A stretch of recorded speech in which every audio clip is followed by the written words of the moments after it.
ونذيرا وداعيا إلى الله بإذنه وسراجا وقمرا منيرا فقد قال الله تعالى في كلامه المجيد وفي فرقانه الحميد شكر جواب করে বলি أعوذ بالله من الشيطان الرجيم بسم الله الرحمن الرحيم وإذا سألك عبادي عني فإني قريب أجيب دعوة الداعي إذا دعان فليستجيبوا لي وليؤمنوا بي لعلهم يرشدون وقال الله تعالى أيضا وقال ربكم ادعوني أستجب لكم إن الذين يستكبرون عن عبادتي سيدخلون جهنم داخرين إن الله وملائكته يصلون على النبي يا أيها الذين آمنوا صلوا عليه وسلموا تسليما اللهم صل على محمد وعلى آل محمد كما صليت على إبراهيم وعلى آل إبراهيم إنك حميد مجيد اللهم بارك على محمد وعلى آل محمد كما باركت على إبراهيم وعلى آل إبراهيم إنك حميد مجيد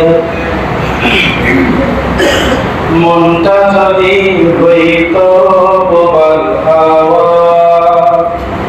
মনটা যদি হইতো বোবাল হাওয়া হইতো যদি শুভর কবুতর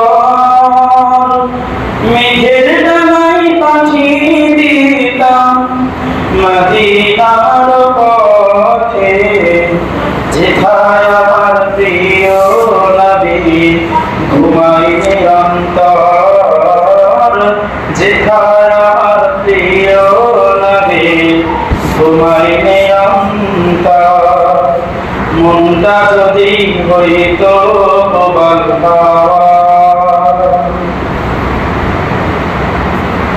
শুকরিয়া জ্ঞাপন করছি সে মহান রব্বুল আলামিনের দরবারে যে রব্বুল আলামিন এই বিশ্বকর পবিত্র জুম্মার দিনে তার বাইতুল্লাহকে আগেভাগে আসা এবং বসার তৌফিক দান করলেন যে রব্বুল আলামিন অসংখ্য মানুষের ভিতর থেকে বাছাই করে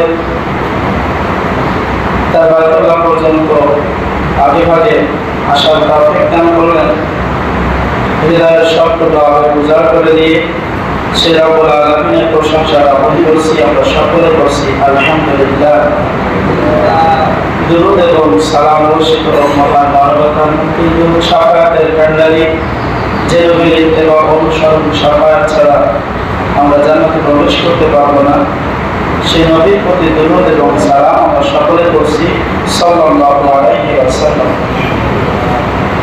মাগফিরাত কামনা করি সব মুজাহিদ ভাইদের জন্য যারা আল্লাহর জমিনে আল্লাহর দ্বীন বাস্তবায়ন করতে যে জীবন হারিয়েছেন আল্লাহ রাব্বুল আলামিন যেন তাদেরকে তাদের জীবনের সমস্ত গুনাহ মাফ করে দিয়ে শহীদের মর্যাদা দান করে জান্নাতের সর্বোচ্চ মাকাম দান করুন আমরা সকলে করছি আল্লাহুম্মা আমিন رب اشرح لي صدري ويسر لي امري واحلل عقدة من لساني يفقهوا قولي সম্মানিত হাজির আলোচনার শুরুতে মহাগ্রন্থ আল কোরআন মুক্তির ইশারায়ে হেদায়েত গ্রন্থ এই কোরআনুল কারীম থেকে দুইটা আয়াত আপনাদের মাঝে তেলাওয়াত করেছি। আসুন আমরা আয়াতের অনুবাদটা আগে জেনে নিই। আল্লাহ রাব্বুল আলামিন বলেন, ওয়া ইজা সাআলাকা ইবাদি আন্নী ফাইন্নী করিব। নবী হে, যখন আমার বান্দারা তোমার কাছে প্রশ্ন করে, জিজ্ঞেস করে যে আল্লাহ কোথায় আছে, কে কোথায় আছে, আল্লাহ কোথায় আছে, নবী আপনি বলে দিন ফাইন্নী করিব, আমি তাদের অতি নিকটবর্তী রয়েছি। এরপর আল্লাহ তাআলা বলেন, উজিবু দাওয়াতাদ দাঈ ইজা দাআন, যখন তারা আমাকে ডাকে আমি সাথে সাথে তাদের ডাকে সাড়া দিই। সুবহানাল্লাহ। এরপর আমরা একটা আয়াত মহাগ্রন্থ আল কোরআনুল কারীম থেকে আপনাদের মাঝে তেলাওয়াত করেছি। সূরা মুমিনুন, সূরা মুমিন 40 নম্বর সূরা 60 নম্বর আয়াত। আল্লাহ তাআলা বলেন, ওয়াকালা রাব্বুকুম উদউনি আস্তাজিব লাকুম, যে তোমরা আমাকে ডাকো আমি তোমাদের ডাকে সাড়া দেব। তো আসুন এই দুইটা আয়াতের উপরে আমরা আজকে আলোচনা শুনবো ইনশাআল্লাহ। আল্লাহ রাব্বুল আলামিন আমাদের সকলকে শেষ পর্যন্ত ধৈর্য ধারণ করে শোনার তৌফিক দান করুন। আমরা সকলে বলছি আল্লাহুম্মা আমিন।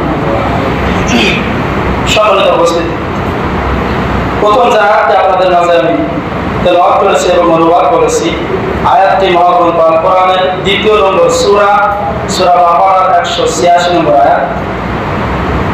আল্লাহ রাব্বুল আলামিন পৃথিবীর বুকে আপনাকে আমাকে সৃষ্টি করে তিনি হাত গুটিয়ে বসে নেই। প্রত্যেকটা মুহূর্তে আপনার আমার কি প্রয়োজন, কতটুকু প্রয়োজন, সব কিছু তিনি হিসেব মতো দিয়ে যাচ্ছেন।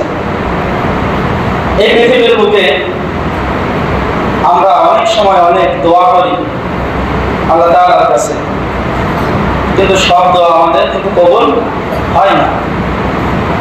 তো আল্লাহ তাআলা বলছেন, নবী হে, যখন তারা আপনার কাছে জিজ্ঞেস করে, তারা ইবাদি আমার বান্দারা যখন জিজ্ঞেস করে আন্নী ফাইন্নী করিব, আল্লাহ কোথায় আছেন, আপনি বলে দেন আমি তাদের নিকটবর্তী রয়েছি। তাহলে আল্লাহ আপনার আমার দোয়া কি শুনতে পান না? বলে শুনতে পান কি পান না? অবশ্যই আল্লাহ তাআলা শুনতে পান। কারণ আল্লাহ তাআলা কোরআনুল কারীমে বলছেন, তিনি বলেন সামিউন, সর্বশ্রোতা। সমুদ্রের তলদেশে, একটা সমুদ্রের তলদেশে ছোট্ট একটা পোকা, যা আমাদের খালি চোখে দেখা যায় না, অনুবীক্ষণ যন্ত্র দিয়ে দেখতে হয়, এই রকম পোকাও যদি সমুদ্রের তলদেশ থেকে ওই পানির নিচ থেকে যদি আল্লাহ তাআলাকে ডাক দেন, আল্লাহকে শুনতে পান না? অবশ্যই শুনতে পান। তাহলে ওই নিচের থেকে ছোট্ট একটি পোকা, যা চোখে দেখা যায় না, সেই পোকা যদি আল্লাহকে ডাকলে আল্লাহ শুনতে পায়। আপনি আমি মানুষ, আমাদের কথা বলার শক্তি রয়েছে এবং আমরা যথেষ্ট জোরে কথা বলতে পারি, এরপরও কেন আল্লাহ তাআলা আপনার আমার দোয়া কবুল করেন না?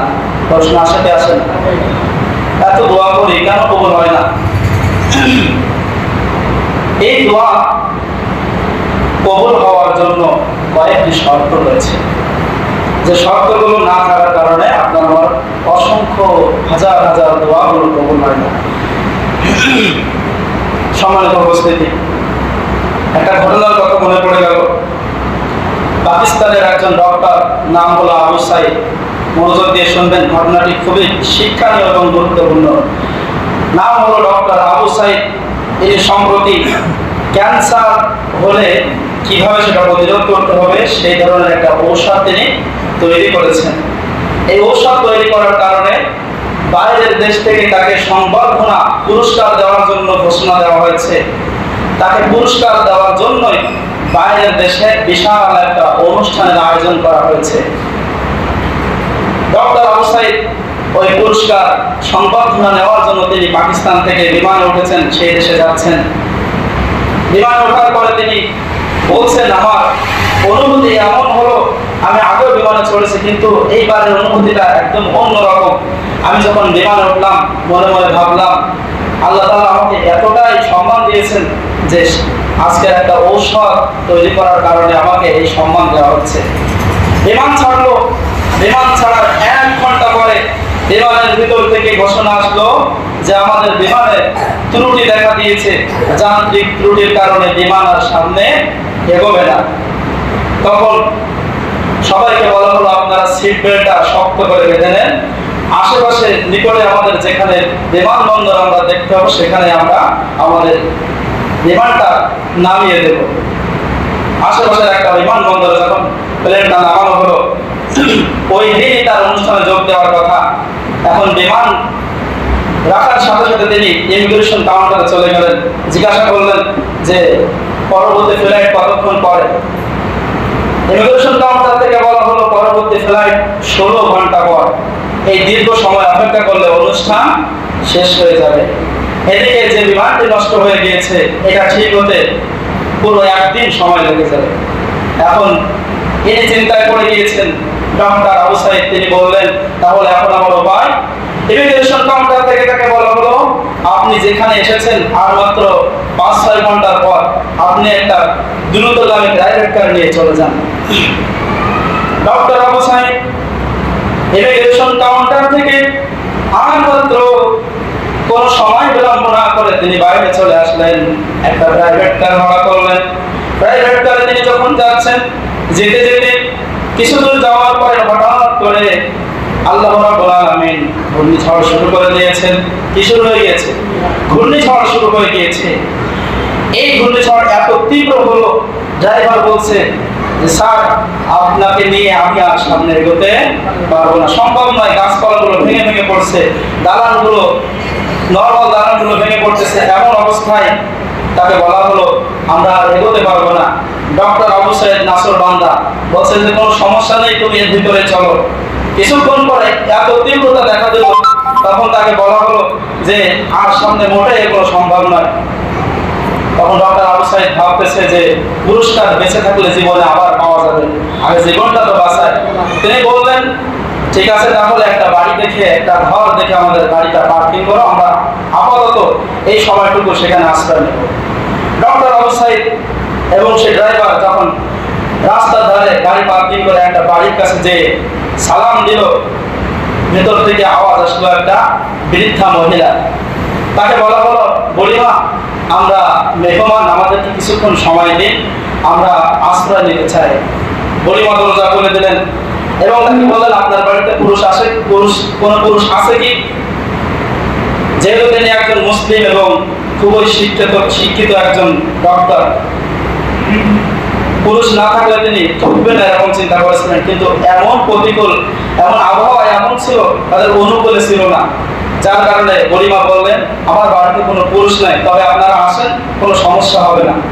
ভেতরে যখন তারা ঢুকলেন, ঢোকার পরে বলিমা তাদেরকে হালকা মেহমানদারির ব্যবস্থা করলেন। ডক্টর আবু সাইদ জিজ্ঞাসা করলেন যে বলিমা আপনার বাড়িতে পুরুষ নাই কেন? বলিমা তখন বললেন আমার কপাল খুবই মন্দ, আল্লাহ আমাকে চরমভাবে পরীক্ষা দিচ্ছেন। আমার স্বামী মারা গিয়েছে গত কয়েক বছর হয়ে গেল, আর আমার সন্তানটা গত বছর তার স্ত্রী সহ অ্যাক্সিডেন্টে মারা গিয়েছে। এখন শুধু এই বাড়িতে আমি আর আমার নাতিটা রয়েছি। ডক্টর আবু সাইদ এবং সে ড্রাইভার যখন খাওয়া দাওয়া করছিলেন, বলিমা তখন নামাজে দাঁড়িয়ে গেলেন। নামাজ শেষ হওয়ার ঠিক আগ মুহূর্তে ওই নাতিটা কান্না করে উঠলো, যে নাতিটা তার বাসায় ছিল। ডক্টর আবু সাইদ এত জোরে কান্না করতেছে, তিনি ডাক দিলেন। বলিমা নামাজ শেষ করে তাদেরকে জবাব দিলেন যে আমার নাতিটা কান্না করতেছে। ডক্টর আবু সাইদ বললেন তাকে নিয়ে আসো। তাকে নিয়ে আসা হলো এবং দেখা গেল ওই সন্তানটা দেহটা একেবারে নীল হয়ে গিয়েছে। কি হয়ে গিয়েছে?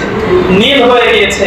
ডক্টর আবু সাইদ জিজ্ঞাসা করলেন, বলিমা আপনার নাতির কি হয়েছে, কি অসুখ হয়েছে যার কারণে এই অবস্থা?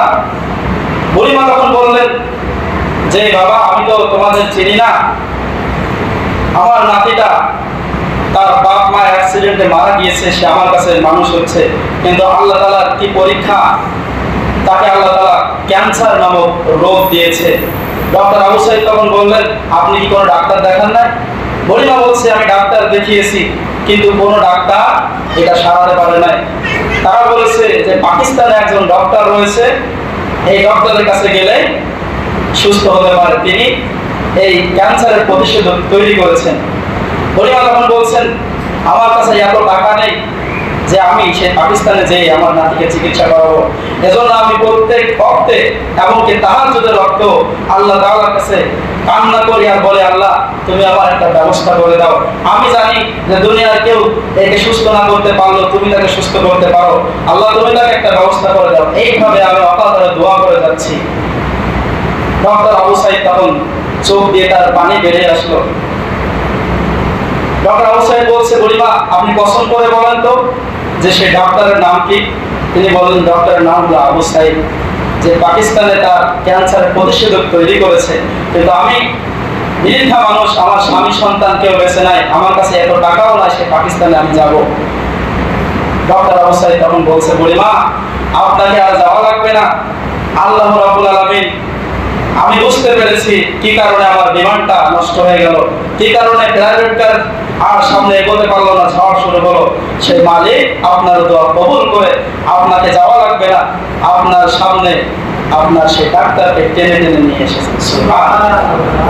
তাহলে মানুষের দোয়া কতটা কার্যকর হয় সেটা বাস্তবে প্রমাণিত হয়ে গেল।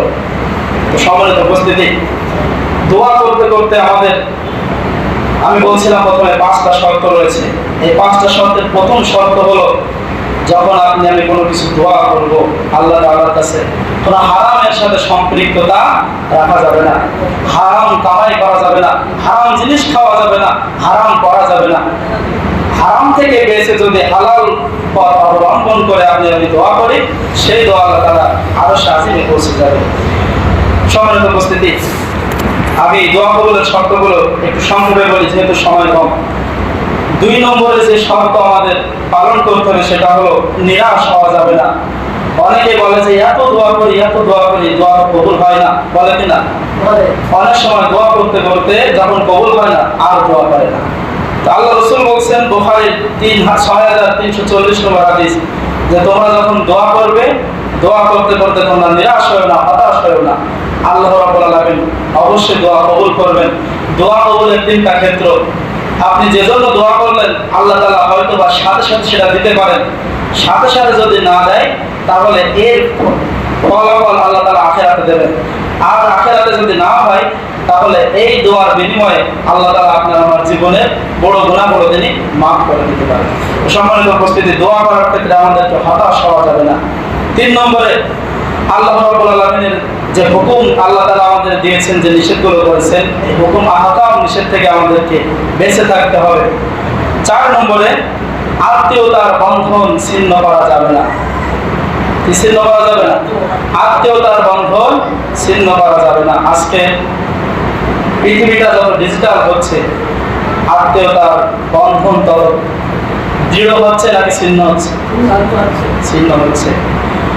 আমরা দেখতাম যে আগের কালে মানুষ সংবাদ পৌঁছানোর জন্য চিঠির আদান প্রদান করত, এমনকি বাড়িতে যেয়ে দাওয়াত দিয়ে আসতো। ঈদ বিশেষ বিশেষ অনুষ্ঠানের আগে বাড়িতে যেয়ে, মেহমানের বাড়িতে যেয়ে, আত্মীয়ের বাড়িতে যেয়ে দাওয়াত দিয়ে আসতো। আর এখন কি করে? মোবাইলে ফোন দিলে দাওয়াত হয়ে যায়। তো এইভাবে পৃথিবীটা ডিজিটাল হওয়ার সাথে সাথে আমাদের আত্মীয়তার বন্ধনটা ছিন্ন হচ্ছে। আল্লাহ রাসূল বলেন, যারা আত্মীয়তার বন্ধন ছিন্ন করবে এদের দোয়া আল্লাহ তাআলার দরবারে পৌঁছাবে না। তাহলে 4 নম্বর যে শর্ত, আত্মীয়তার বন্ধন ছিন্ন করা যাবে না। 5 নম্বর শর্ত হলো পূর্ণ মনোযোগ সহকারে আমাদের দোয়া করতে হবে। অনেক সময় আমরা দোয়া করতে যেয়ে মনোযোগ হারিয়ে ফেলি। তো সম্মানিত উপস্থিতি, পূর্ণ মনোযোগের সাথে দোয়া করলে আল্লাহ তাআলা দোয়া কবুল করবেন। এই 5টা শর্ত মেনে যদি আমরা দোয়া করতে পারি তাহলে আল্লাহ তাআলা অবশ্যই আমাদের দোয়াগুলো কবুল করে নেবেন। এবার আসুন, আমরা দোয়া কবুলের সর্বোত্তম সময় আমরা জানি না অনেকে, কোন সময় দোয়া করলে দোয়া কবুল হয়। হাদিসের ভিতরে 10টি সময় সর্বোত্তম সময় বলা হয়েছে দোয়া কবুলের। কয়টি সময়? 10টি সময় হলো সর্বোত্তম সময়। তার ভিতরে 1 নম্বর হলো রাতের শেষ প্রহর, অর্থাৎ তাহাজ্জুদের সময় দোয়া করলে দোয়া কি হয়? কবুল হয়ে যায়। আমি আরো একটা ঘটনা বলি, সেটা খুবই গুরুত্বপূর্ণ ঘটনা। এই তাহাজ্জুদের ঘটনায় বলছি। তাহাজ্জুদের সময় দোয়া করলে কেমন দ্রুত দোয়া কবুল হয় সেটা দেখেন।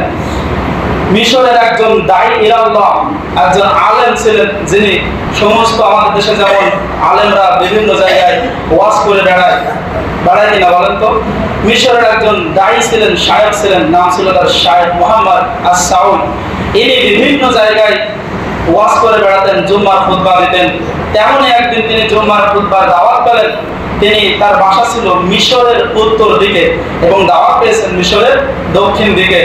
এক কথায় হিসাব করে দেখা গেল তার বাড়ি থেকে সেই মসজিদ পর্যন্ত দূরত্ব হলো 1063 কিলোমিটার। এই দীর্ঘ পথ তাকে যেতে হবে বিমানে করে।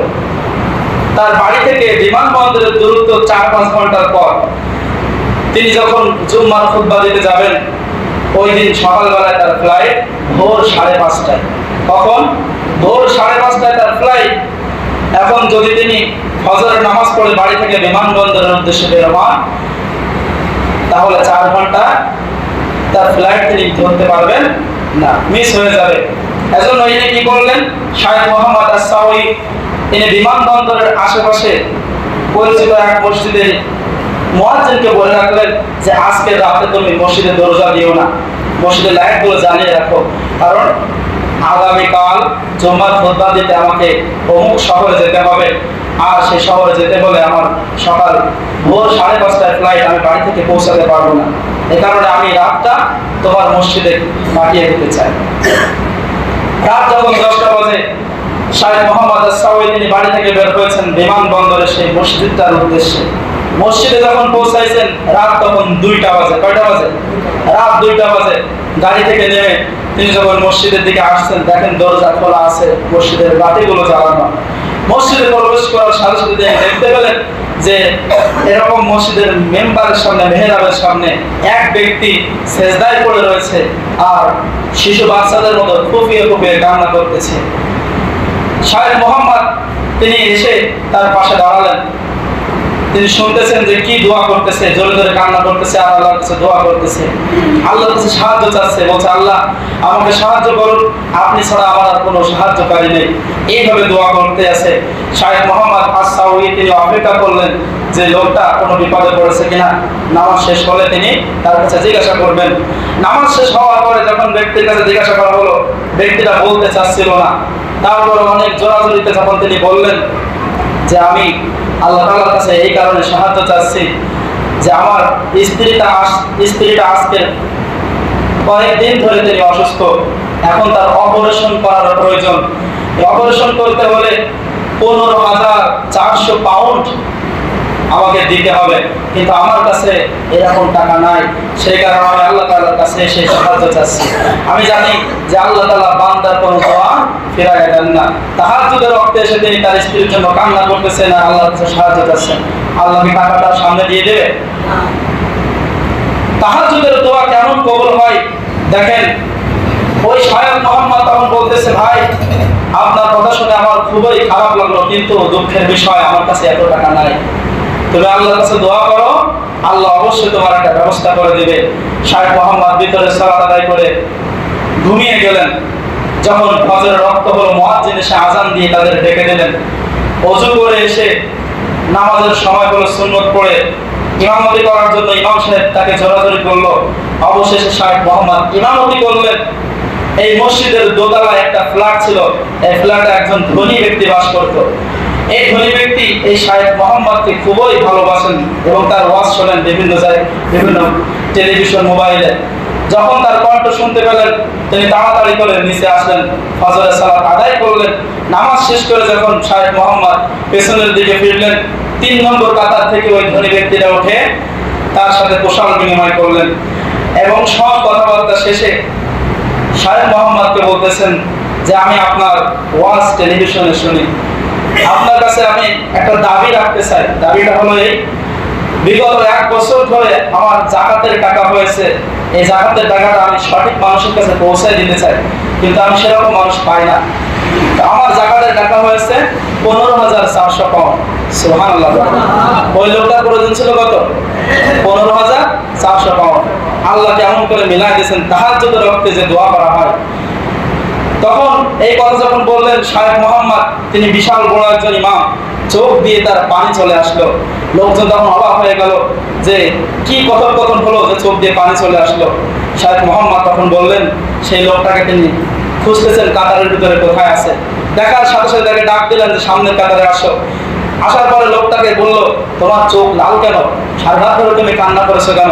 লোকটা বলছে, দেখেন হুজুর, আমি তো আপনাকে আগে বলেছি যে আমার স্ত্রীটা গত কয়েকদিন ধরে অসুস্থ, আজকের অপারেশন না করলে আর বাঁচানো সম্ভব নয়, কিন্তু আমার কাছে 15,400 পাউন্ড নাই, যার কারণে আমি আজকে সারা রাত ধরে তাহাজ্জুদের রক্তে কান্না করেছি আর আল্লাহর কাছে সাহায্য চেয়েছি। এই কথা শুনেই পাশের ধনী ব্যক্তিরা সেও চোখ দিয়ে পানি চলে আসলো। এরপরে ধনী ব্যক্তিরা বলছে যে ইমাম সাহেব, আজকের 1 সপ্তাহ ধরে এই জাকাতের টাকা আমি গুছিয়ে আলমারিতে রেখে দিয়েছি। প্রতিদিন আমার স্ত্রী বলে যে জাকাতের টাকা আল্লাহর হক, এটা বাড়ি রেখো না, দিয়ে দাও দিয়ে দাও। আমি বলি একটু ধৈর্য ধারণ করো, আমি 500 টাকা 1000 টাকা এইভাবে দিতে চাই না, আমি এই সম্পূর্ণ টাকাটা এমন একজনকে দিতে চাই যার জন্য সেজন্য এই টাকাটা পেয়ে স্বাবলম্বী হতে পারে, তার পেরেশানি দূর হতে পারে, বিপদ দূর হতে পারে। আজকে আল্লাহ তাআলা সেই দোয়া কবুল করেছে। আজকে আল্লাহ রাব্বুল আলামিন আমার বাড়ির নিচে মসজিদের ভিতরে যে ব্যক্তিরা কান্না করতেছে আমি জানতে পারি নাই, আল্লাহ তাআলা এই তাহাজ্জুদের সময় দোয়া করার কারণে কত সুন্দরভাবে মিলায়। তো এই সত্য ঘটনা, এই ঘটনা থেকে আমাদের শিক্ষা হলো এই যে তাহাজ্জুদের সময় যদি দোয়া করা হয়, এই দোয়া কবুল হতে বিদ্যুতের চাইতো দ্রুত বেগে এই দোয়া কবুল হয়ে যায়। সুবহানাল্লাহ। সম্মানিত উপস্থিতি, দোয়া করার সর্বোত্তম সময় হলো তাহাজ্জুদের ওয়াক্ত। ওই সময়টা অনেক মানুষ ঘুমায় থাকে, যারা বুদ্ধিমান শুধুমাত্র তারাই জেগে জেগে আল্লাহ তাআলার কাছে দোয়া করে। আল্লাহ রাসূল বলেন, বুখারীর হাদিস, এমন কোনো দিন নাই যে আল্লাহ তাআলা শেষ প্রহরে শেষ আসমানে এসে বান্দাদের বলে না, কে আসো ক্ষমা চাওয়ার জন্য আমার কাছে ক্ষমা চাও, কে আসো দুঃখে আসো আমার কাছে সুখ চাও, কে অসহায় আছো আমার কাছে সাহায্য চাও। এইভাবে আল্লাহ তাআলা বান্দাদেরকে ডেকে ডেকে জানাতে থাকে। কিন্তু যারা বোকা, এরা ঘুম ভেঙে ওঠে আল্লাহর কাছে সাহায্য চায় না। কিন্তু যারা আসলে বুদ্ধিমান, এরা ওই রাতে আর ঘুমায় না, ঘুম থেকে উঠে তাহাজ্জুদের ওয়াক্তে আল্লাহ তাআলার কাছে দোয়া করতে থাকে। এজন্য সম্মানিত উপস্থিতি, আমাদেরকে তাহাজ্জুদের ওয়াক্তে নামাজ আদায় করে আল্লাহ তাআলার কাছে দোয়া করতে হবে। এরপরে জুমআর দিনে বিশেষ একটা সময় রয়েছে, আমি বিস্তারিত না বলে এই পয়েন্টগুলো বলে শেষ করে দিই। জুমআর দিনে বিশেষ একটা সময়, বিশেষ করে আসরের পর থেকে সূর্যাস্তের আগ পর্যন্ত এই সময়টাকে বিশেষ গুরুত্ব দেওয়া হয়েছে। এই সময় আল্লাহ রাব্বুল আলামিন বান্দার চাওয়া পাওয়াগুলো পূরণ করেন, জীবনের গুনাহগুলো মাফ করেন। এজন্য আমরা চেষ্টা করব যে আসরের পর, আজকের জুম্মার দিন আসরের পর থেকে সূর্যাস্তের আগ পর্যন্ত আমরা আল্লাহ তাআলার কাছে উঠতে বসতে চলতে ফিরতে জিকির করবো, ইস্তিগফার করবো এবং আল্লাহ তাআলার কাছে আমাদের জীবনের গুনাহগুলো মাফ চাইবো। পারবো তো ইনশাআল্লাহ? আল্লাহ তাআলা কবুল করুন। এরপরে আযান ও ইকামতের মধ্যবর্তী সময়ে দোয়া কবুল হয়। আল্লাহ রাসূল বলেন যে তোমরা আযান এবং ইকামতের মধ্যবর্তী সময় আল্লাহ তাআলার কাছে দোয়া করো, এই দোয়া কখনো ফিরিয়ে দেওয়া হয় না। তো আমরা চেষ্টা করব আযান দেওয়ার সাথে সাথে, আযান শেষ হওয়ার সাথে সাথে ইকামতের আগ পর্যন্ত এই সময়টুকু আমরা আল্লাহ তাআলার কাছে দোয়া করব। এরপরে চতুর্থ নম্বর হলো সিজদার সময়ে আল্লাহ রাব্বুল আলামিন দোয়া কবুল করে থাকেন। মুসলিম শরীফের 744 নম্বর হাদিসের ভিতরে আসছে যে আল্লাহ রাসূল বলেন যে আল্লাহ রাব্বুল আলামিন মানুষের সবচেয়ে নিকটবর্তী হয় সিজদার সময়। সুবহানাল্লাহ বলেন। কোরআনকে জিজ্ঞাসা করা হলো, কোরআন যে আল্লাহ তাআলা বান্দার নিকটবর্তী কখন হয়? কোরআনে তো আল্লাহ বলছে আমি বান্দার নিকটবর্তী থাকি। কোরআন বলে দিল সেটা হলো নামাজের ভিতরে। কোন সময়? নামাজের ভিতরেই একমাত্র আল্লাহ তাআলা আপনার আমার নিকটবর্তী হয়, নামাজের ভিতরে সব সময় নয়। সূরা